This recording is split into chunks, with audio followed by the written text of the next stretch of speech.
Sveiki, esu Rimantas Stukas, Vilniaus universiteto medicinos fakulteto profesorius. Esu visuomenės sveikatos katedros vedėjas, mano mokslinių tyrimų kryptis yra mityba ir visuomenės sveikata. Maistas ir mityba kiekvienam yra svarbu, kadangi mes renkamės maistą, valgome ir ne visada, ko gero, pagalvojame, koks maistas mums yra sveikatai palankiausias, kokio reikėtų daugiau, o kokio reikėtų sumažinti. Dieną mes turėtume pradėti pusryčiais. Tai reiškia, po nakties miego mūsų smegenų darbui, raumenų darbui reikia energijos. Deja, kaip rodo mūsų tyrimai, ne visi žmonės pusryčiauja. Blogai.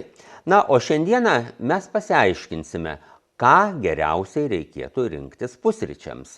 Sveikatai palankus pusryčiai – darbingos dienos pradžia. Tokia yra tema šios paskaitos ir pakalbėsime, taigi, kokie yra tie sveikatai palankus pusryčiai.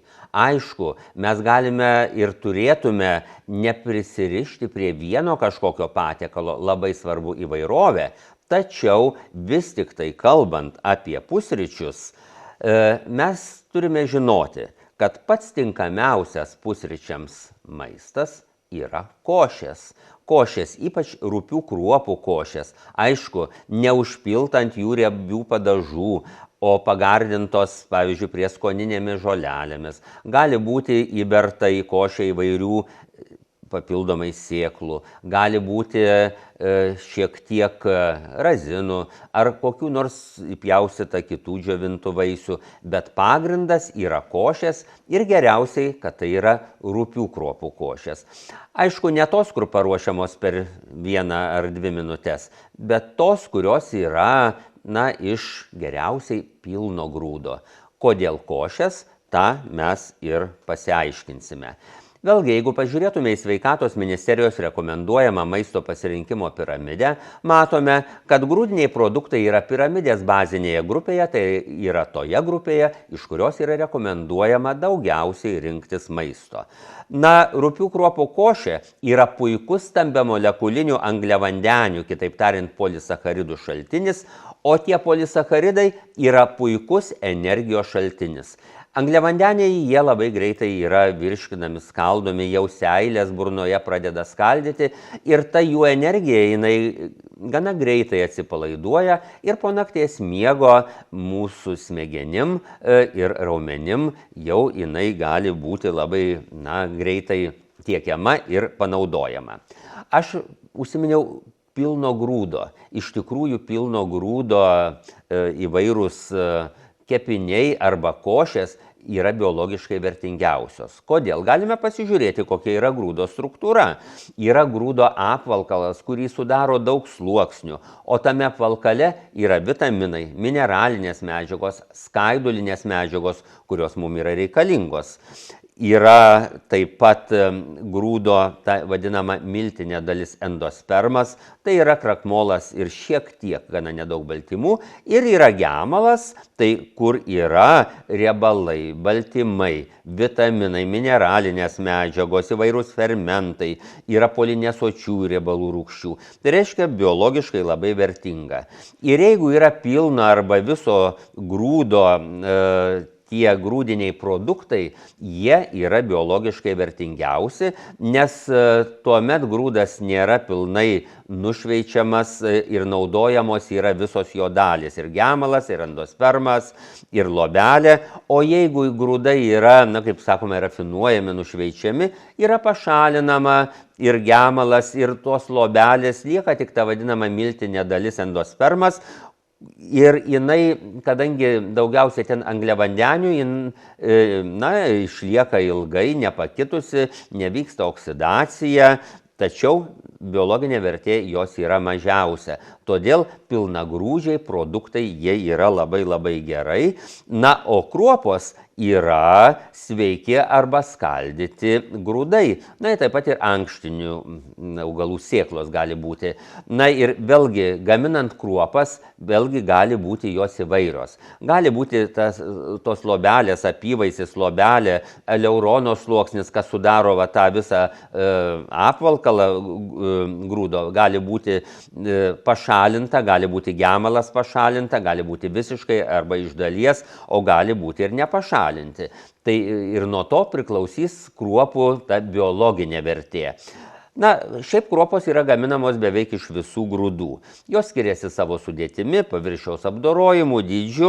Na ir kruopos gali būti ir branduolinės, gali būti ir skaldytos. Tai įvairovė yra labai didelė ir tikrai mes pasirinkti turime iš ko. Taigi, kodėl košė? Kodėl būtent ir ypač tų, tokių, kiek galima mažiau apdorotų kruopų košė? Viena, tai yra stambiamolekulinių angliavandenių šaltinis, kuris tiekia mum energiją. Tai reiškia, iš ryto greitai gaunama energijos. Dar yra labai gerai, kad yra grūdiniuose produktuose ir kruopose mažai riebalų, daug tų angliavandenių.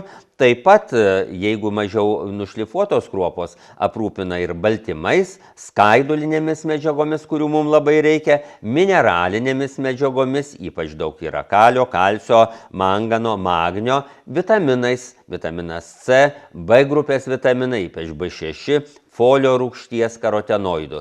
Tai reiškia, kaip matome, kruopų biologinė vertė ji gali būti didelė, jeigu kruopos bus, kuo mažiau iš nušlifuotų grūdų.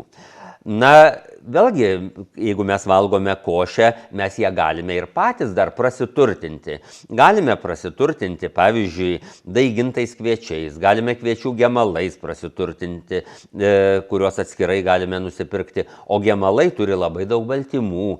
Na, riebalų yra nedaug, jie, aišku, neturi krakmolo, bet būtent kaip baltyminis šaltinis yra labai gerai. O dar svarbiausia, jie turi daug vitaminų ir mineralinių medžiagų ir kaip papildoma šitų medžiagų šaltinis irgi mūsų organizmui labai svarbu. Ir paprastai apie košę žmonės tiek ir žino, kad tai yra energijos šaltinis, tai yra stambiamolekuliniai angliavandeniai, vitaminai, mineralinės medžiagos. Bet aš noriu atkreipti dėmesį į dar vieną košės išskirtinumą, kuris tikrai yra labai svarbus ir apie kurį kartais žmonės tikrai ir nežino. Košių kruopų sudėtyje yra, jau buvau užsiminęs, mineralinės medžiagos mangano. Deja, apie manganą žmonės kartais nelabai ką ir žino, nors tai yra labai mūsų sveikatai, organizmui svarbi mineralinė medžiaga. Ir kuri dalyvauja ir medžiagų apykaitoje, įeina į daugelio fermentų sudėtį. Ir pagrindinis mangano šaltinis tai yra būtent grūdai ir kruopos. Šiek tiek randame riešutuose, sėklose, o vaisiuose ir daržovėse tikrai yra nedaug. Šiaip kartais įsivaizduojame, kad vaisiai daržovės tai yra pagrindinis mineralinių medžiagų šaltinis. Taip, bet mangano ten nedaug. O tose kasdieniniuose maisto produktuose, kaip mėsa, žuvis, kiaušiniai, pieno produktai, mangano iš vis ten yra labai mažai. Taigi, manganą mes gauname didžiausią kiekį būtent su kruopomis. Kodėl jisai toks svarbus ir kodėl mes, kalbėdami apie manganą, sakom, tai yra košės išskirtinumas. Na, jisai dalyvauja vitaminų apykaitoje, vitamino B1, vitamino E apykaitoje, fermentų, virškinimo fermentų veikloje, veikia kaip katalizatorius skaldant riebalus, cholesterolį, svarbus smegenų, nervų mitybai, normaliam skeleto vystymuisi, bet ypatingai reikia atkreipti dėmesį į tai, kad manganas padeda palaikyti ir atstatyti sveiką kremzlių struktūrą. Šiandieną mes, sveikatos specialistai, skatiname žmonės būti fiziškai aktyviais. Tikrai fizinis aktyvumas didėja. Žmonės bėgioja, sportuoja, bėgioja maratonus, eina į treniruoklių sales. Ne visada taisyklingai daro pratimus, ne visada tinkama avalynė avi, ne visada bėgioja tinkamais takeliais ir daugiau arba mažiau traumuoja savo sąnarių kremzles, ypač kelio sąnario kremzles. Ir vis tik tai, organizmas yra tokia sistema, kur veikia atsistatymo mechanizmai, bet tam, kad veiktų jie gerai, reikia visų medžiagų. Žmogus per dieną su maistu turi gauti apie 40 įvairių maistinių ir biologiškai aktyvių medžiagų. Nei vienas maisto produktas jų visų neturi, todėl mityba turi būti įvairi. Ir pavyzdžiui, kai mes kalbame dabar apie manganą, Irgi jeigu mes nevalgysime kruopų košių arba nevalgysime grūdinių produktų patiekalų, mangano galime ir negauti. Na, iš tikrųjų galime pasižiūrėti, kaip atrodo sveikas, nepažeistas kelio sąnarys. Matome, kokios gražios, lygios sąnarinio paviršiaus kremzlės ir kaulinis audinys gražus ir nėra jokių paburkimų. O jeigu pažiūrėtume kitą pusę, kur yra pažeistas kelio sąnarys, matome, yra pažeista kremzlės struktūra ir meniskas pažeistas ir kaulinis audinys jau yra toks truputį pakitęs, atsiranda kaulinės išaugos osteofitai. Na ir sąnarinė kapsulė paburkusi tokia uždegiminė ir aišku jau, na, čia galbūt tokie ryškesni pokyčiai, bet jeigu jie būtų dar tik pradiniai, tai tikrai gali labai nesunkiai atsistatyti, jeigu, kaip aš ir minėjau, valgysime košės. Kodėl? Organizmas gamina tokią medžiagą gliukozaminą. Natūraliai gaminasi organizme, o iš jo yra gaminami organizme gliukozamino glikanai ir proteoglikanai, kurie reikalingi kremzlės tvirtumui. Bet tam, kad tas procesas vyktų, būtina mineralinė medžiaga manganas. Na, vat galim pasižiūrėti, kiek ta košė ir tas manganas yra svarbi. Organizmas susintezuoja gliukozaminą, kuris patenka į sąnario kremzlę. Na, padidinkime kremzlės fragmentą, kad pamatytume, o kaip ten viduje atrodo. Yra kremzlės ląstelė chondrocitas, yra kolageno skaidulų, yra gliukozamino glikanai ir proteoglikanai, kurie palaiko kremzlės tą visą struktūrą, tvirtumą, na ir yra vandens molekulės. Dar labiau padidinkime, na ir matome tą ląstelę chondrocitą ir, kaip pat minėjau, patenka gliukozaminas į kremzlę, jis patenka į tą chondrocitą, į ląstelę ir niekas nevyksta. Niekas nevyksta, kol, kaip sakoma, nesuvalgiam košės, kol negavom mangano. Kai manganas patenka į organizmą, jisai patenka į kremzlę, patenka į tą chondrocitą ir prisijungia prie ten esančio fermento gliukoziltransferazės. Ir tik tada fermentas suaktyvėja, tampa aktyvus ir prie jo jau gali prisijungti organizme susintezuotas gliukozaminas ir tada prasideda gliukozamino glikanų ir proteoglikanų sintezė ir jie tada iš to chondrocito patenka į tarpląstelinius tarpus ir jeigu yra kažkokie kremzlės pažeidimai, tą kremzlę sutvarko, atstato. Tai va matom, atrodytų elementarus patiekalas košė, kurio sudėtyje yra manganas, o tas manganas koks yra svarbus. Ir jeigu mes negausime mangano arba jo gausime labai mažai, tai vat būtent tų kremzlės atsistatymo procesų eiga bus lėta, vangi ir žmogus tada jau gali pajusti ir kažkokius tai simptomus sąnariuose, skausmus ir kartais nesupras, kodėl taip yra ir kodėl vienam, sakysim, greičiau atsistato, kitam lėčiau. Tai vat būtent, na, tas toks paprastas patiekalas košė, kuris mums tiekia energiją, jisai yra labai svarbus ir kremzlių struktūrai palaikyti. Na ir vėlgi matome maisto pasirinkimo piramidėje įvairūs tie grūdiniai produktai ir košės yra bazinėje grupėje. Tai reiškia, sveikatos ministerija atkreipia dėmesį, kad tų produktų reikia mums vartoti nemažai ir vartoti kiekvieną dieną. Kruopų yra įvairių. Ir mes šiek tiek aptarsime atskiras rūšis, nes tikrai pasirinkimas yra didelis. Ir aš norėčiau pradėti nuo manų košės. Manų košę, ko gero, visi esame valgę, kai kam jin labai skani. Tik galiu nuvilti, manų košė tikrai yra biologiškai menkavertė. Kalorijų tiekia, energijos tiekia. Manų kruopos yra gaminamos iš kviečių ir jų sudėtyje yra gana daug angliavandenių, baltymų yra nedaug ir faktiškai tuo ir apsiriboja. Tai reiškia tik energijos šaltinis. Kaloringumas yra vienas iš didesnių, 100 gramų 360 kilokalorijų, tačiau vitaminų mes ten praktiškai nerasime, mineralinių medžiagų taip pat, tai reiškia tikrai yra biologiškai menkavertė.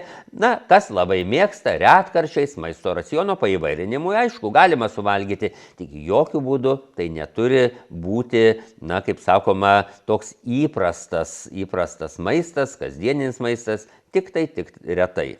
Miežinės kruopos. Ten yra gausu angliavandenių, ypač krakmolo, yra baltymų nedaug, bet yra nemažai mineralinių medžiagų.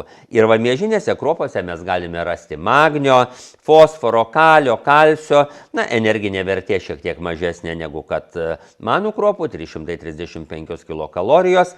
Perlinės kruopos, kadangi irgi gaminamos iš miežių, tai irgi maždaug va tokios jos yra kaip ir tos miežinės kruopos, tik tai tiek, kad reikia žinoti, kad va tose kruopose yra glitimo arba gliuteno. Ir žmonės, kurie netoleruoja glitimo, jau neturėtų rinkti šitų kruopų, o tie, kurie netoleruoja glitimą, gali rinktis grikių kruopas, ryžių kruopas, avižinės kruopas, avižinius dribsnius, nes ten glitimo nėra.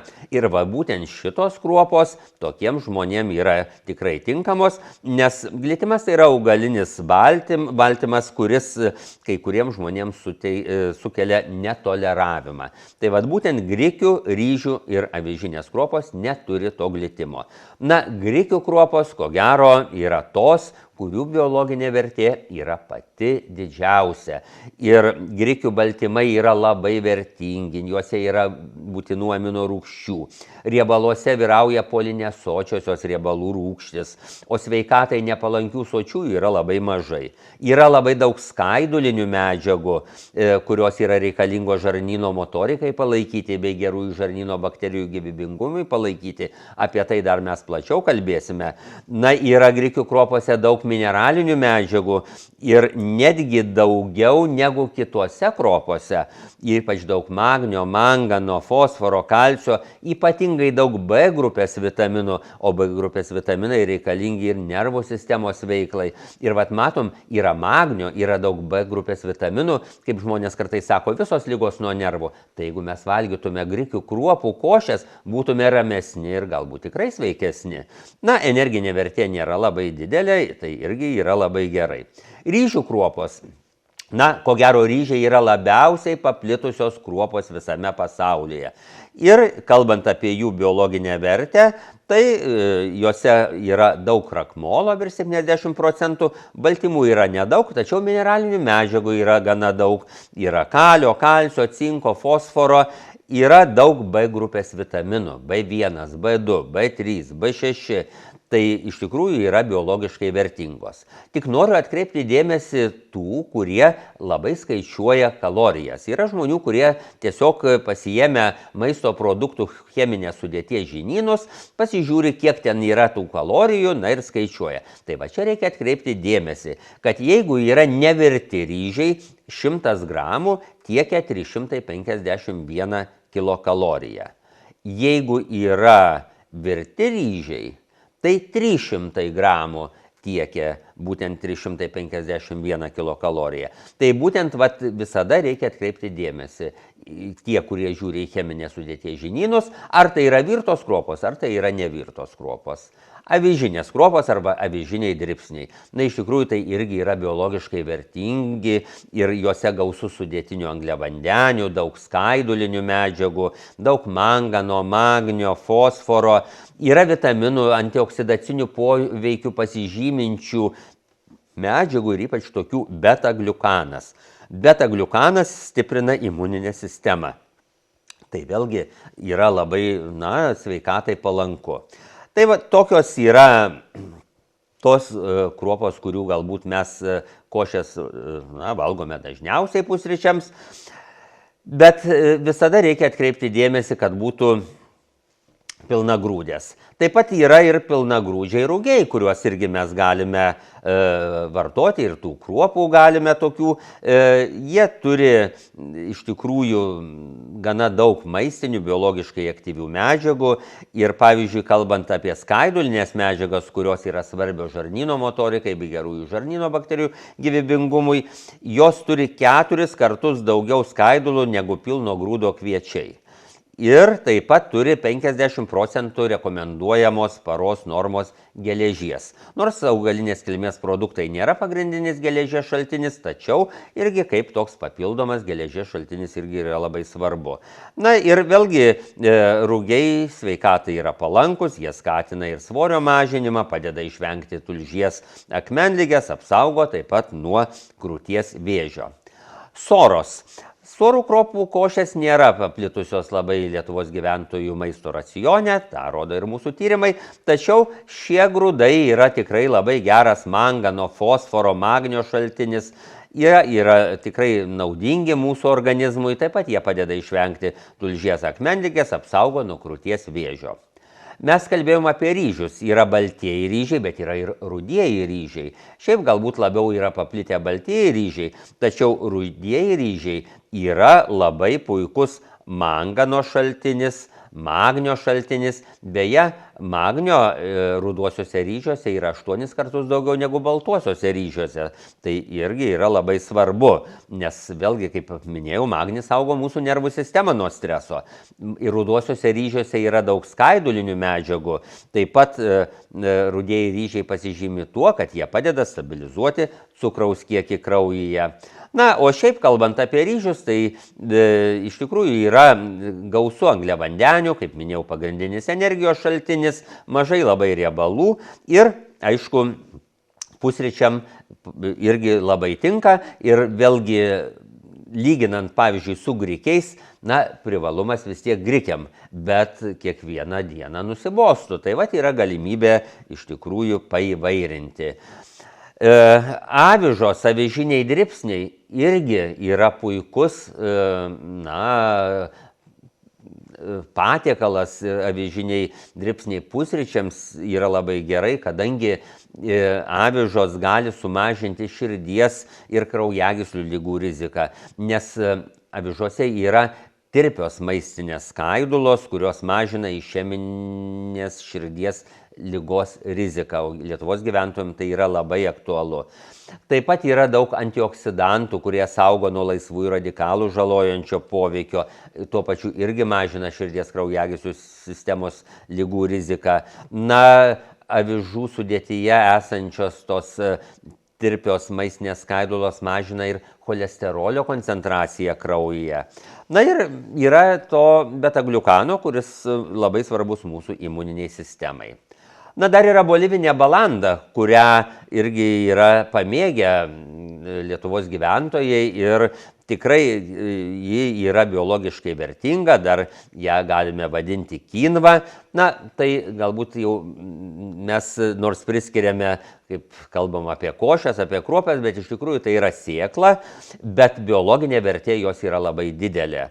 Ir dar kas svarbu, taip pat kinva neturi glitimo, tai reiškia tie, kurie netoleruoja glitimo, irgi drąsiai gali rinktis tą bolivinę balandą, nes gliuteno ten nėra, o kalbant apie mineralinės medžiagas, tikrai ten yra gana gausu. Yra mangano, fosforo, vario, geležies, mangano, iš vitaminų gana daug yra folio rūgšties, B grupės vitaminų B2, B6, taip pat yra gausu baltymų, yra skaidulų daug ir kalbant apie baltymus yra labai gausu amino rūgšties lizino, o lizinas yra ląstelių statybinė medžiaga ir kai mes norime, norime, bet iš tikrųjų taip fiziologiškai yra organizme, vienos ląstelės žūsta, kitos atsistato, tai vat būtent tas lizinas čia yra labai labai svarbus. Na, o kalbant apie maistinę vertę, na tai irgi yra gausu baltymų ir ten yra tų būtinų amino rūgščių ir 2 kartus daugiau yra naudingų skaidulų, o skaidulos gerina žarnyno motoriką, saugo nuo širdies ligų, mažina aukštą arterinį kraujospūdį, na ir naudingos diabetų sergantiems žmonėms. Geležies šaltinis puikus, nors ta geležis iš augalinio maisto maždaug 2-3 kartus blogiau įsisavinama negu iš gyvulinio, tačiau bet kokiu atveju tai irgi papildo mūsų geležies atsargas. Na ir tas lizinas irgi labai svarbu. Na ir vėlgi, kai dar kartą noriu akcentuoti, kad labai svarbu rupios kruopos, rupių kruopų košės, dėl to, kad ten yra skaidulų, maistinių skaidulų, o maistinės skaidulos yra mūsų žarnyno gerųjų bakterijų maistas. Mes norim valgyti, mūsų bakterijos taip pat nori valgyti. Ir vat iš ryto, kai mes pusryčiaujame ir gauname energijos, gauname įvairių kitų biologiškai aktyvių medžiagų, mes taip pat pavalgydiname ir savo gerasias bakterijas, nes skaidulos tai yra jų maistas. Šiaip mūsų organizme tikrai yra daug įvairių bakterijų ir ant mūsų kūno ir jo viduje gyvena apie 100 000 milijardų mikroorganizmų ir bendrai jų masė yra apie 2 kilogramai. Tai jeigu kas labai rūpinate savo kūno svoriu ir užlipat ant svarstyklių ir žiūrite, kiek sveriat, galite iš karto -2 kilogramai. Tai yra ne jūsų, tai yra bakterijos, bet jos yra mums labai svarbios. Apie 95% jų yra randama virškinimo sistemoje.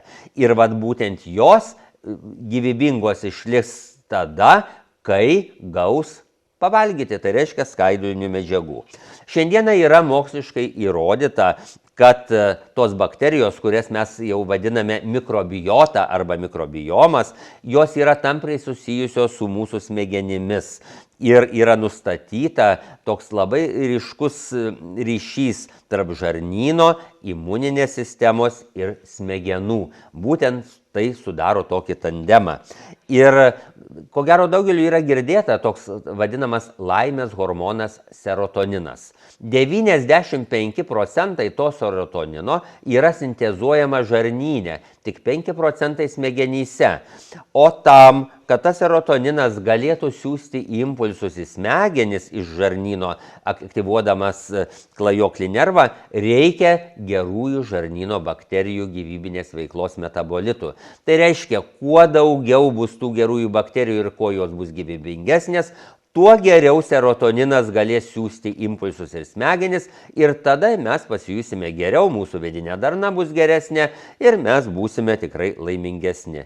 Dar nustatyta, kad žarnynas smegenis veikia ir per imuninę sistemą, nes apie 80% imuninių ląstelių randama irgi žarnyne ir imuniniai pokyčiai taip pat turi įtakos ir neurologinių sutrikimų atsiradimui. Tai vėlgi labai svarbu gauti tų skaidulų, kad tos gerosios bakterijos būtų gyvybingos. Kitas būdas, per kurį žarnynas veikia smegenis, tai per žarnyno endokrininės sistemos aktyvavimą, nes žarnyno endokrininė sistema gamina neuropeptidus ir neurotransmiterius, na, o pačios bakterijos gali išskirti smegenų funkciją veikiančius metabolitus, na ir taip bendrai yra tas fiziologinis poveikis.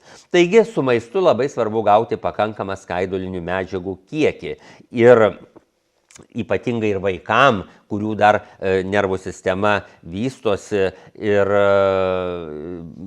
visos sistemos ir virškinimo sistema.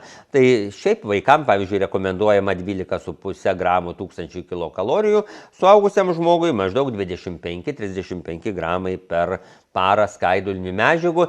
Ir tam, kad gautume tų skaidulinių medžiagų, tikrai mes turėtume padidinti grūdinių produktų vartojimą, košių vartojimą. Aišku, skaidulinių medžiagų gana daug yra ir šakniavaisinėse daržovėse. Na, o kaip rodo mūsų atlikti tyrimai, Lietuvos gyventojai skaidulinių medžiagų gauna maždaug pusę rekomenduojamo kiekio. Grūdinius produktus taip pat vartoja tiek, kiek reikia, apie 50% Lietuvos gyventojų. Ir kartais galbūt net nepagalvoja žmonės, kad toks gana paprastas ir tikrai nebrangus patiekalas yra labai svarbus mūsų organizmui. Ir va čia galime pasižiūrėti storojo žarnyno vidaus elektroniniu mikroskopu padarytos nuotraukos. Kai yra sveikas žarnynas, tai kaip gražiai tos gerosios bakterijos yra išklojusios žarnyno senelę iš vidaus ir tada tiesiog, jeigu ir patenka kokia blogoji bakterija, neturi net kur prisikabinti ir pašalinamas su žarnyno turiniu. O jeigu yra sutrikdyta žarnyno mikrobiota, matom visai kitą vaizdą. Jau gali atsirasti įvairių ir sveikatai žalą darančių bakterijų ir jos ten gali daugintis, įvairių grybelių ir atsiranda virškinimo sutrikimai. Taigi, mes turim pasirūpinti ir savo būtent organizmo sveikata ir savo gerosiomis bakterijomis. Taigi, pusryčiam tikrai gerai valgyti košę. Na ir tikiuosi mes atsakėme į klausimą, kodėl pusryčiam košė. Taigi, ačiū už dėmesį.